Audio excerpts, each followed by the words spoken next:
All right, let's be a little bit more specific about the process of what we're going to follow through with exegesis as we work with 1 John.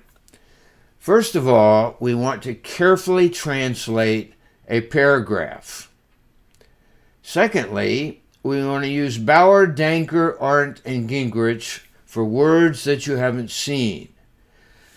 Now, in the Greek to Me textbook, you've had 600 words, and these are words that occur 25 times or more in the Greek New Testament. And obviously, the Greek grammar couldn't cover the rest of the words that occur 25 times, 4 times, or less. Now, let me just say a word here. You can purchase a used copy of the Bauer, Danker, Arndt, Gingrich lexicon on any number of used book sites. In fact, that's what I work with.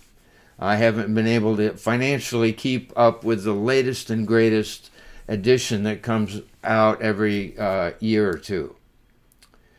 Number 3, we want to be able to look for literary relationships and how portions of 1 John are structured, meaning paragraphs. Number 4, we want to make some preliminary observations on what you notice that's there in the text.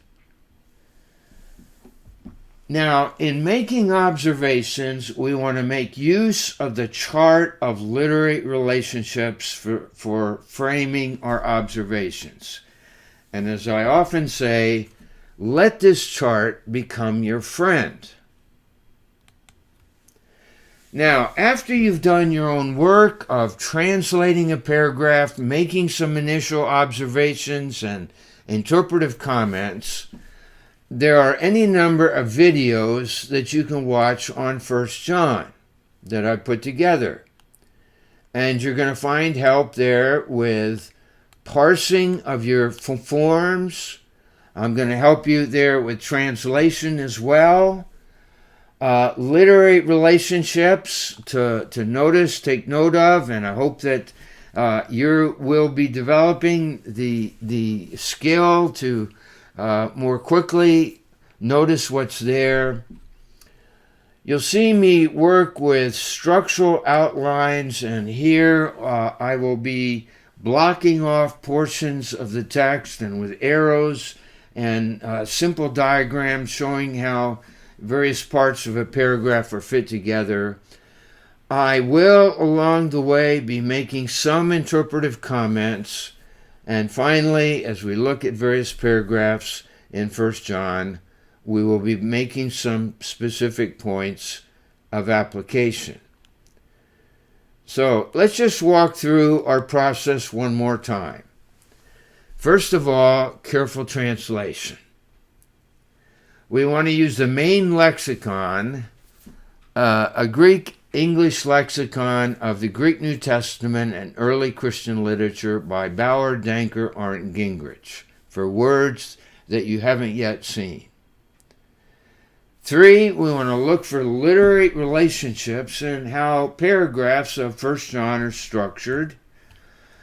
We want to make some preliminary observations that are there on the text. We will be depending upon the chart of literary relationships to see what's there.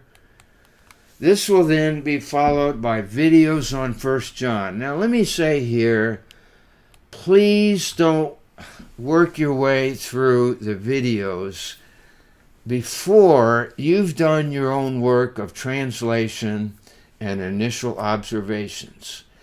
If you do that, then you're going to be taking away your own personal joy of discovery of what's there. Now, in the videos, you're going to find help with translation, parsing, literary relationships, structural outlines, interpretive comments, and various points of application. So our next video, we're going to be getting into the structure and purpose for the epistle of 1 John.